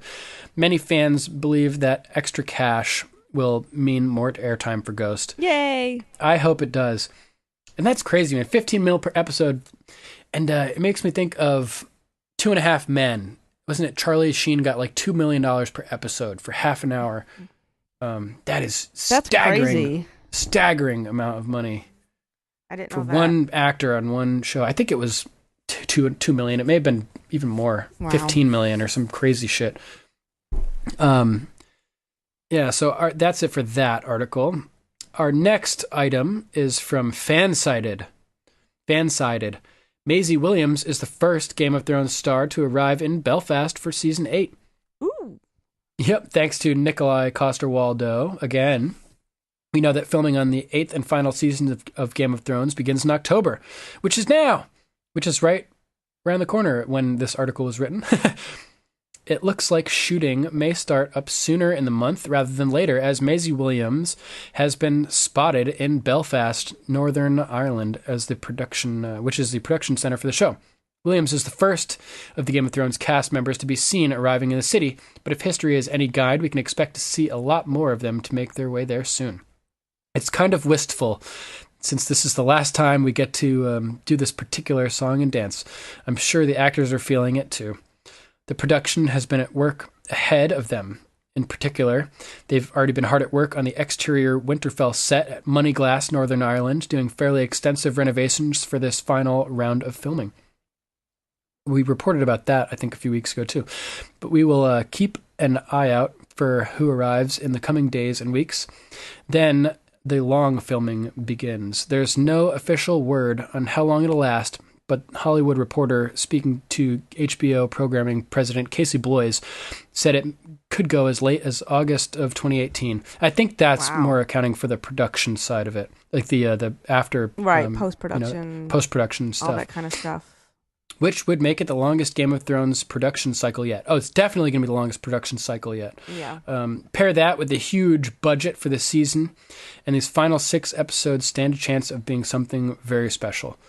And I cannot wait to see how these episodes look. That was like the coolest thing for me when I started watching this show. I was just like, wow, everything just looks like money.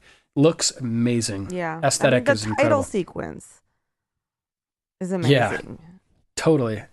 Then the wardrobe, all the armor and everything. It's just fantastic.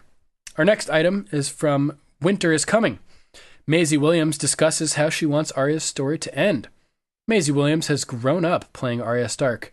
Having auditioned for the role at 12 years old, the now 20-year-old actress reflected... I know.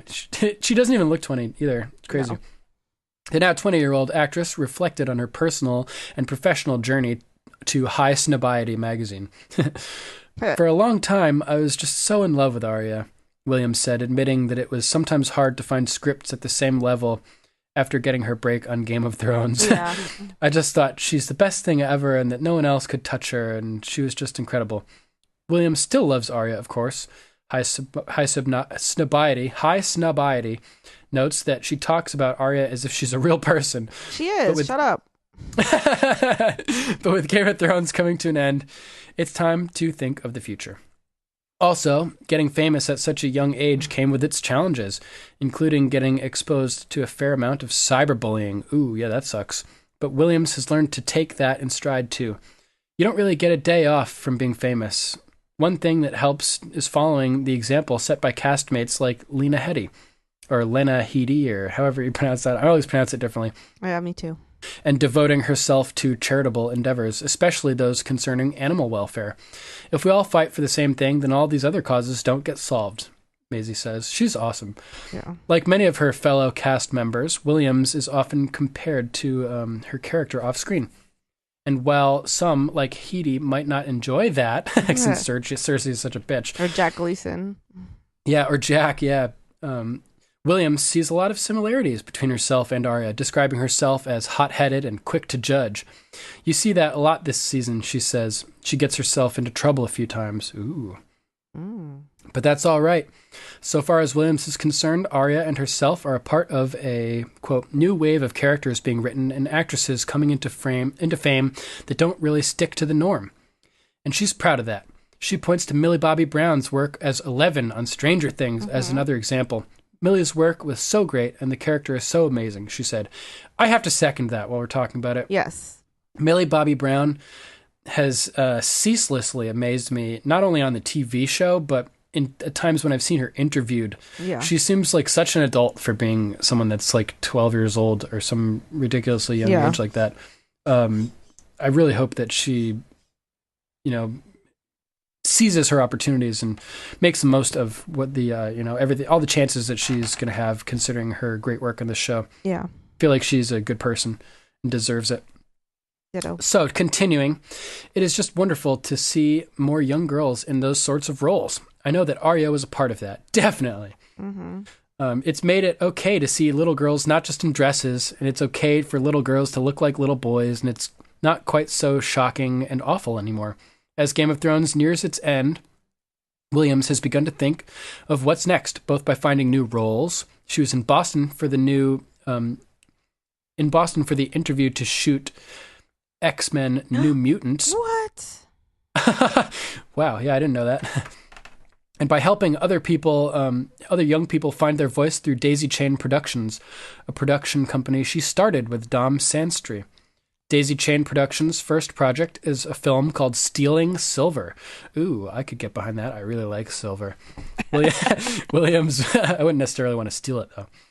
Williams will both play the lead and executive produce. Wow. Yeah, huge task for a 20-year-old. I want to give other people the opportunity to make incredible things, she said. There are so many members of my generation that have all the talent and just no platform. But before she can really dive into that, she has to bid goodbye to Arya Stark, who she admits may be the most important role she'll ever play, no matter what she does from now on. She shared her hopes for how Arya's story could end, even if it's a long shot for this show. I just want her to be happy and be safe, and for someone to look out for her. She's become so independent, and she's got quite a hard-ass attitude. I think that it'd be nice to have peace of mind that she's being protected by an elder. Not sure who that would be. But she's had it rough. Maybe the Hound. The Hound will marry Sansa and, protect Arya. But she's had it rough, and it'd be nice for her to have a nice hunk. Ooh, a nice hunk. That could be Gendry. I've speculated about that quite a bit. Yes. Oh, when she says, I could be your family, that just broke me the first time. I'm looking forward to seeing that again. That's great. Wow. I'm going to have to mention that as we talk about that, too, because that could be foreshadowing them having a family together. Yeah. Although I think they'll probably be betrothed and then she'll die or something. Shut up. Who knows? And the article continues to say, can't imagine that really happening. This is Game of Thrones. Yeah. But in my world, that's what I would like for her. Well, Gendry's still out there. She said that? The article says that. Yeah, nice. Gendry's still out there. Maybe she did say that because this seems to be in a quote by... so that's awesome. Yeah, she's on the same page. Maybe it doesn't happen then unless she hasn't gotten the scripts yet, because that would be something you should probably not say if it actually happened on the show. Unless she was like... Unless she's trying to throw us off. Unless she thought people would say she wouldn't say that because it was on the show, and so she did say it.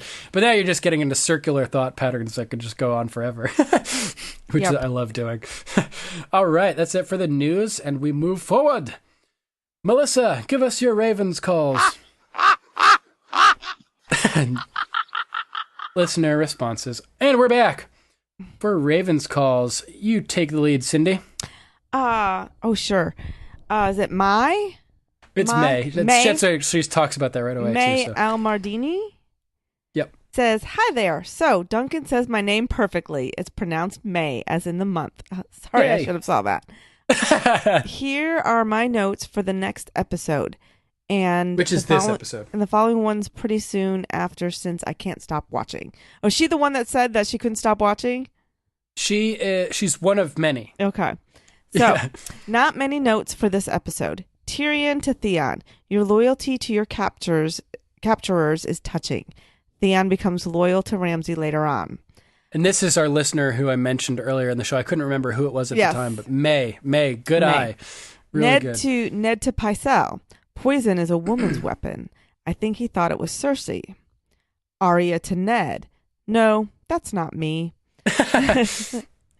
Littlefinger should have been named Little Shit. Only truth he spoke is that he should never be trusted. Also, Bronn is in this episode. I never noticed that before. Yeah, Same Bronn. with me, May. Bronn is the man. I want to meet that guy. He seems like a cool I would guy love to meet him. Kick back and chug a pint with that guy. You heard the story about him and Cersei, right? Oh yeah, Okay. I don't really want to talk about it. No. Like, it's personal stuff. We don't need to Nope. Highlight their personal lives and draw attention to negativity and stuff like that. So that's one thing this podcast will do is avoid Celebrity negative, gossip, personal stuff. Yeah, hopefully. I mean, at least I want to avoid it. But it is interesting story. So yeah, a lot of good points there. Yep. I thought Ned is definitely suspicious that Cersei was the poisoner, which is further confirmed in his mind when she tells him, as I mentioned earlier, I'm trained to kill my enemies too. So he's probably thinking that Jon Arryn was had something against her, which only makes more sense when he figures out the whole bastard Joffrey thing. Mm-hmm. All right. A.D. Stout, Lady Alicia says, I legit had to pause from season 2 to go back to this episode. Cindy, this is our listener who said that she couldn't stop watching. Yeah, okay. Lady Alicia. A few observations. Aw, Hodor and Sam. Alistair Thorne was, until his death, always is an asshole. Yes. Loved when Jorah and Dany were speaking about the Dothraki crossing the narrow sea. Such a foreshadowing. Yes. Crazy. Also, in the beginning of the episode, was Bran just having a dream of being the Three-Eyed Raven, or was he actually warging into his direwolf? Too early for that yet, or perhaps just learning? I had forgotten how much I loved Tyrion and his sense of humor. The tone is so much different now. Doing my 3rd or 4th series rewatch now, and it still amazes me how many new things I see. Yeah, I can imagine. Good points too. I think Bran was having a dream, and I think that the Three-Eyed Raven was visiting Bran in his dream at this point. So that's my take. What about you, Cindy? I didn't have a take of my own, but I think I would go with your take. Yeah, I think that's what it is. Like, I don't want to keep bringing up book stuff, but there's a scene in the books where the Three-Eyed Raven meets him in his dream and is like communicating with him and telling him he can fly and touches him in the middle of his forehead where his third eye is and stuff, and like pretty cool. So I think that it's based on that. I think that he's actually communicating with Bran through his dreams. Lucy Roberts says, I noticed that Viserys was hurt by a little candle wax. Calls himself the dragon. Yeah, that was great too. Melted, the dragon's that the breath of the greatest dragon melted the Iron Throne together like so many candles. And those are things I didn't notice or didn't know to notice the first time, but looking back, when she gets in that hot water bathtub to get clean before she meets the Khal, that water doesn't burn her at all, and here a little candle wax makes him flinch. So these are little things that I didn't notice. He's not the dragon, she is. Yeah, it's so crazy. She seems to be resilient or resistant to heat and fire, and he does not at all. Good catch there. Jamila Nassar says, I noticed the set design quite a bit. You can tell how much the quality has changed. The hay all over the floor in the room where Tyrion met Robb stuck out to me. And damn, Theon is a jerk.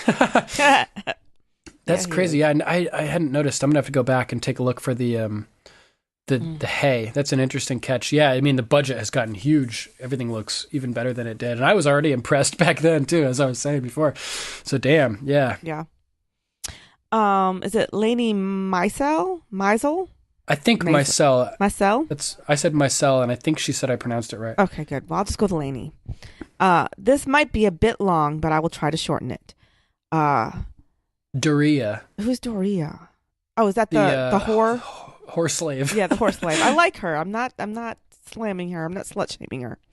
You like her until she hooks up with Zaro Zoandoxus. Yeah, I don't even remember that. Danny. Oh, Boom. Then I won't like her anymore. Remember Danny locks her in the safe in Karth? Oh, that's right. Oh my God. So good. So good. All right. So her name's Doria. Doria tells Viserys that she's seen a man from Ashai with Ashai. Sorry. It looks like Ashai. It does. It really does. Ashai with a dragon glass dagger. Is that something worth exploring? Aren't the Shadowbinders from Ashai? Good question. Yeah, Shadowbinders come from Ashai. You're all talking about things I don't know about. Yeah, Melisandre, I think, is a Shadowbinder. That's what she does with her, the Shadow Baby. Okay. So you know about it, just not necessarily by name. Yeah, it's interesting. Dragonglass, I wonder, I mean, Dragonglass must be a natural formation all around in the geology, considering we now know that we have it in at Dragonstone as well. So I wonder if there's any significance. We'll have to see if we can pick out anything that has to do with it. Anything else? Her next point is one that I mentioned. She also mentioned seeing a man who could change his face the way that other men change their clothes, the faceless men. Yes. She also said a pirate who wore his weight in gold. Is she referring to Saldor San? Oh, that'd be so funny. That's the black guy who's friends with the Onion Knight, Sir Davos, his pirate friend. That would be hilarious. I remember him. Maybe she was talking about Salador. Good old Salador. She says, she quotes, "Poison is a woman's weapon," by all accounts, yes it is. She said, "I instantly hated Randall Tarley and later feared for Sam's life when he, Gilly and baby Sam went to Hornhill, all because of why Sam is taking the black. His dad's an asshole." Yep. Littlefinger saying that Ned distrusting him was the wisest thing he's done was probably the most truthful thing he's said so far. I agree. Yeah, definitely. And or that, and he wants it all. He wants everything. Yeah, he wants it all. You told Sansa that too, right? When Gendry mentioned his mother having yellow hair, I first thought he was talking about Cersei, that she possibly gave him away for whatever reason. She's lied already. What's to say she hasn't lied about her and Robert's baby? Snap. But then she says, but clearly wasn't the case. Yeah, I wonder. Was it just me, or did anyone else get a slight Full Metal Jacket feeling when Jon and his friends confronted Rast? Absolutely. Yes. This is my rifle. There are many like it, but this one is mine. This is my bag of bars of soap. Yeah. Is that what they do in Full Metal Jacket? Mm-hmm. Yeah, total Full Metal Jacket vibe. Probably an homage. Yeah, good call on that. Is that it for that one? Lastly, she just says, "Go Daenerys! Hit him again!" And then, oh, Bronn and Tyrion. Can't wait to see their adventures again. Yes, hopefully we get some more Bronn and Tyrion. Aside from how we'll see their adventures again in the rewatch, I hope that they end up teaming up in season 8 as well. Yes. That would be so cool, man. Bronn is a major asset for whoever happens to get him onto their team. He's such a fun character. He's valuable character for sure. And he's just awesome in every way. So we have a group of people in our Patreon group. We have a Facebook group for people that support the podcast on Patreon and support Podcastica Podcast Network. Feel free to join up and pledge a monthly dollar amount if you want to do that. It's always welcome. I'm not going to make you, but there's cool stuff like this Facebook group where people have been talking. And they did a rewatch a few months ago, so we have a couple comments from there as well we wanted to add. Wendy Ott Eppers said in the Patreon rewatch, "Doria tells Viserys of all the things she has seen. A man from Ashai with a dagger of real dragon glass.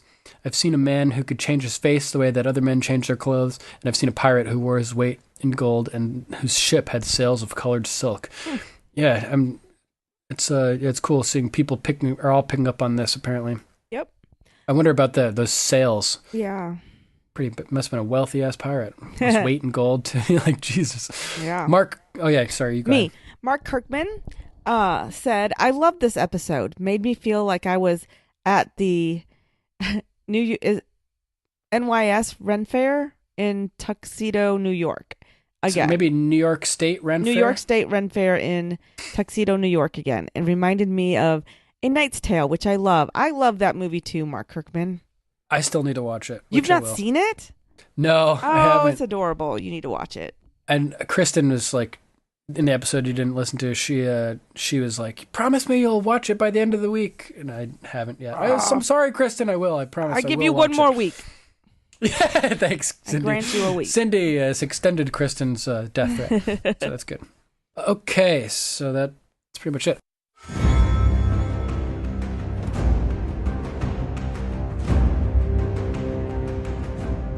All right, that's our show, episode 46. Thanks for listening, everybody. And as always, a huge thanks to Lisa Moreno and Lara Willie Swink for gathering news and feedback. You guys rock! Big thanks, especially since I've been so busy lately with all my math stuff for this semester. I really appreciate your help. Yeah, and another huge thanks to our friend Cindy for joining us today. Oh, no, thank you for having me. It's always so good to talk to you, Cindy. Thanks, you too. It was fun to talk about the show. Yeah, we'll have to have you back sometime soon. Anytime. I'm gonna keep watching along with you guys, so anytime you want me, just let me know. All right, yeah, hop in the rotation. That'd be great. And as for all of you guys listening, we will be covering next week Season 1, Episode 5, which is called The Wolf and the Lion. So give us, give it a watch and send us your feedback. Let us know what you think. If there's anything particularly cool that you noticed, or if there's anything we may have missed, or just anything that sticks out to you. If you want to call us, you can leave us a voicemail at 813-563-3739.